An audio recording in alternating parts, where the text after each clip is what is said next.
Hello, my friends. Welcome to the first quarter moon episode of Collective Awakening Weekly. My name is Carrie, Konyha, and I am welcoming you back to my channel. Today, we're looking at the energies shining in between January 9th and January 15th, 2022. How's everyone doing out there?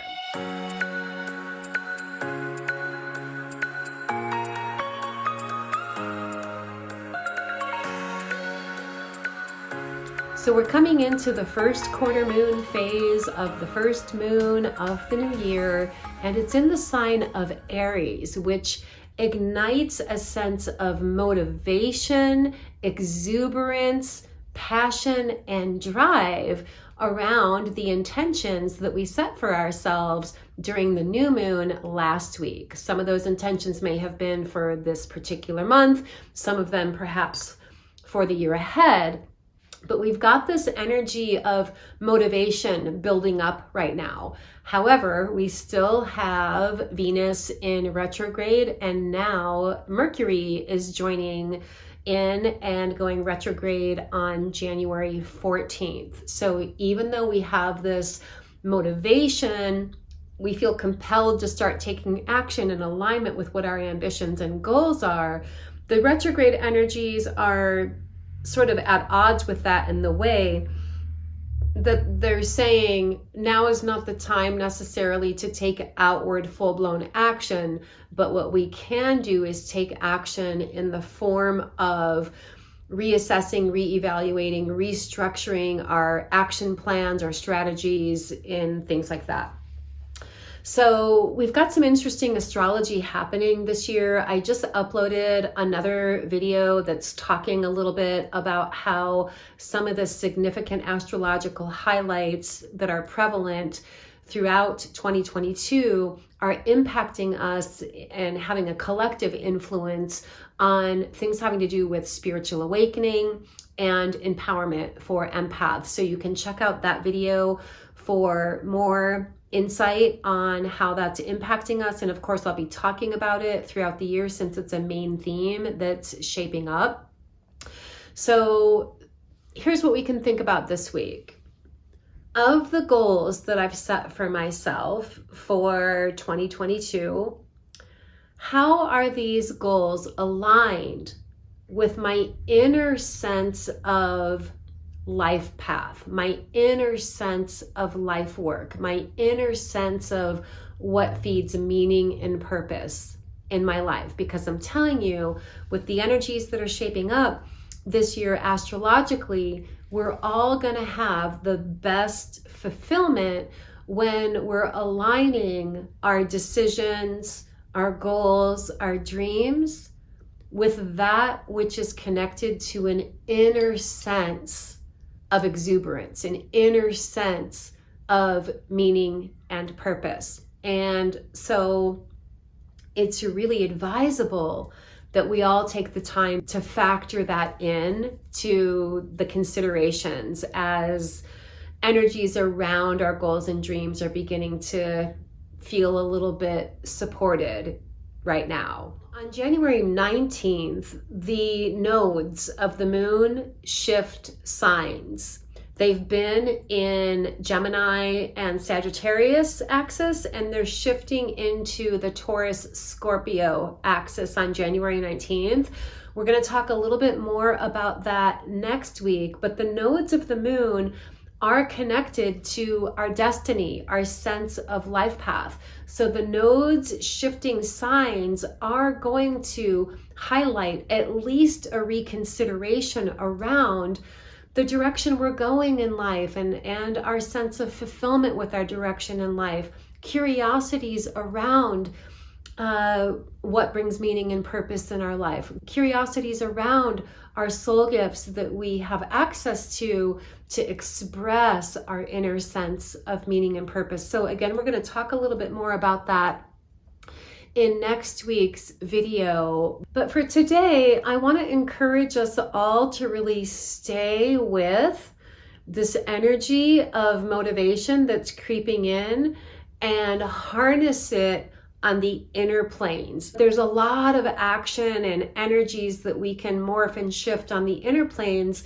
through the scope of our ideas, and again, implementing structures, foundations, outlines, plans that we can implement as the energies are shifting down the road. So with that, let's go ahead and take a peek at the cards and see what additional sacred wisdom teachings and spirit messages we want to channel through for us this week to support our collective journeys in spiritual awakening, healing, and empowerment. Alrighty, here we go. So I'm going to be working with my Radiant Rider-Waite Tarot deck today, as we are coming into this first quarter phase of the January lunar cycle. We want to remember, as I talked about last week, that this lunar cycle encourages us to take the time to connect with the natural rhythms and cycles of life, connecting in oneness with nature, connecting in oneness with ourselves on deep, energetic, spiritual levels. So that energy is a dominant theme throughout this entire lunar cycle. And as I said last week, for those of us who want to practice living in alignment with the natural cycles, energies, seasons of nature as a spiritual practice that supports our endeavors in life, jumping in right now in January is the best way to start. So taking that time to tune in to yourself, to nurture yourself, nurture your body, your emotions, connecting with all living things, acknowledging yourself as being a being that is in oneness with nature. You are a part of nature rather than being something that is an outsider looking into nature. You are a part of everything that's going on in the natural realm, syncing up and sinking in to that vibration. So let's see what additional sacred wisdom teachings and spirit messages want to channel through. Let's take a look first at best way for us to focus our energy this week. So this is a weekly energy update.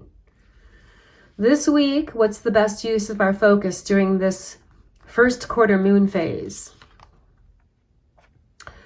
The Three of Swords.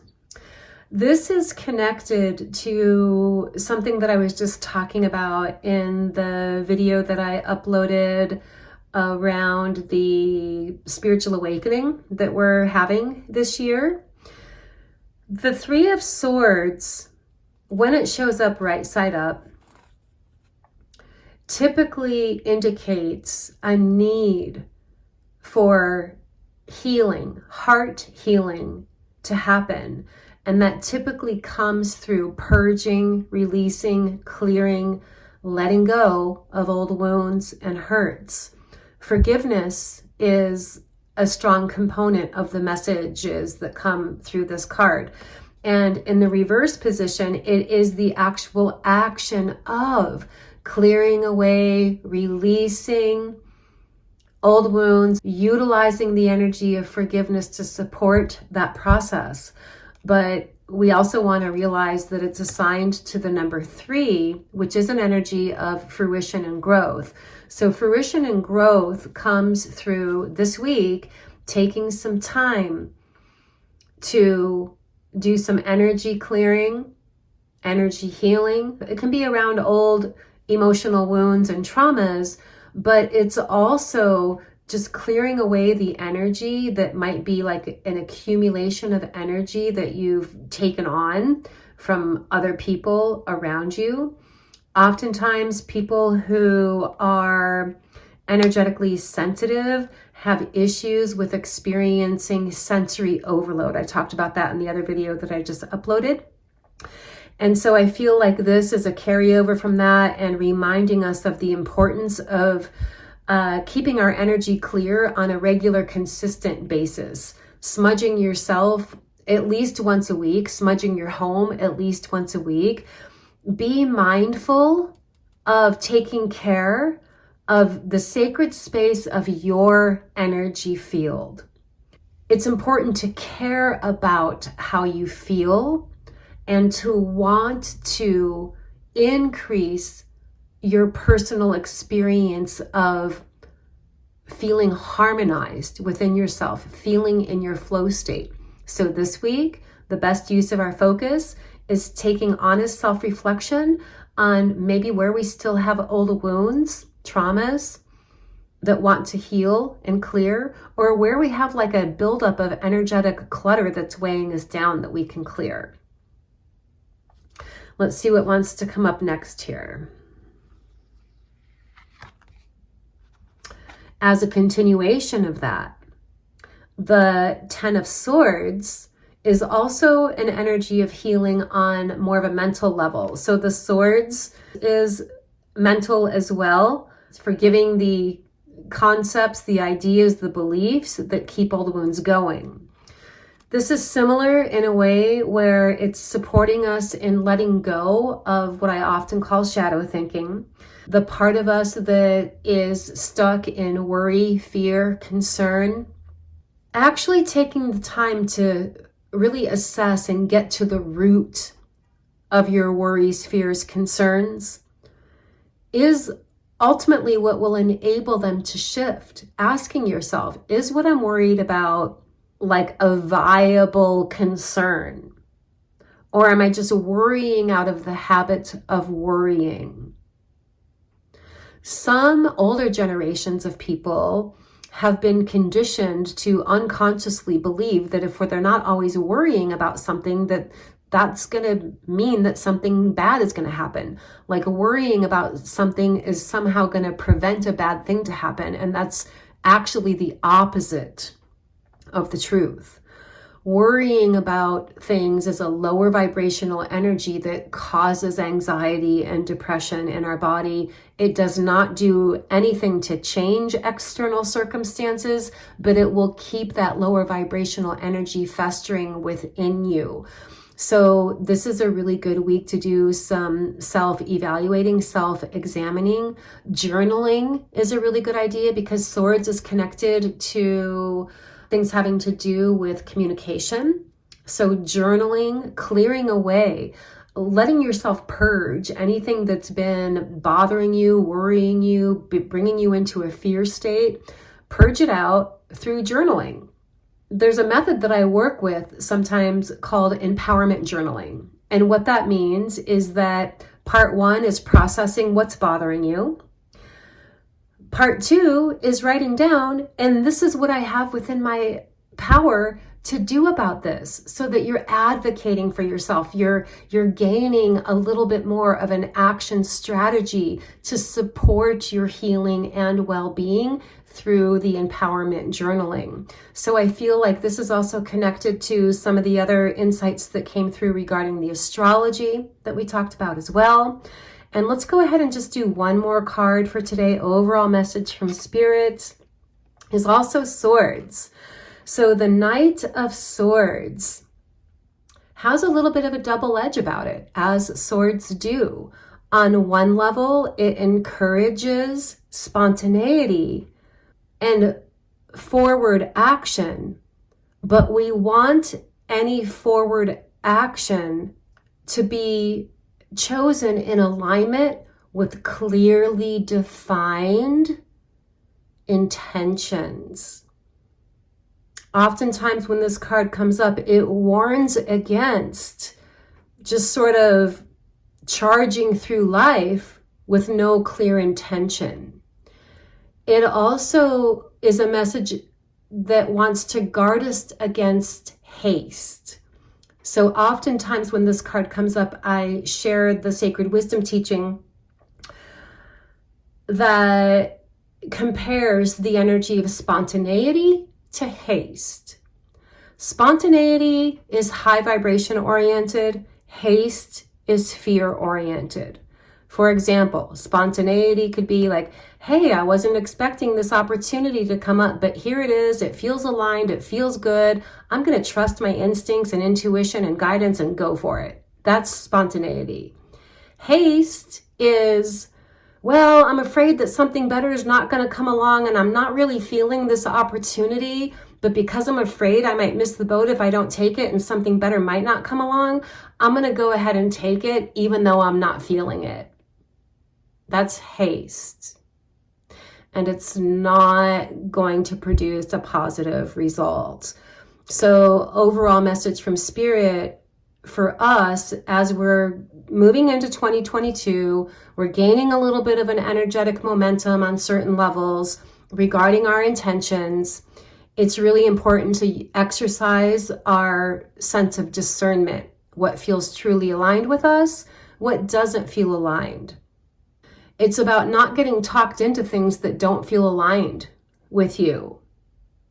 So all of these swords coming up speak of the possibility for restoring mental clarity and mental well-being through purging old wounds that we're hanging on to that are specifically connected to our beliefs about things, assessing that. Ask yourself, is what I'm believing true? There's another practice that I use a lot in my own practice with clients that I learned from one of my teachers, and you fill in the blank. The reason I feel fill in the blank is because I believe fill in the blank.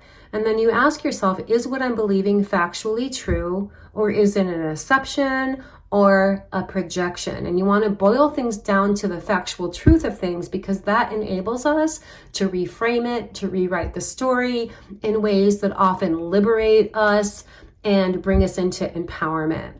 And then the 10 of Swords does indicate a transitional type of time. It's out with the old and in with the new in regard to old paradigms of thinking, old belief systems that we know aren't working for us anymore. Those are the things that want to be cleared and released, which makes way for restored empowerment, clarity of awareness on the mental levels. And then the Knight of Swords encourages us to charge forward in the direction of our deepest ambitions. And again, right now, it's going to be a little bit more inward because of the retrograde energies that we have going on.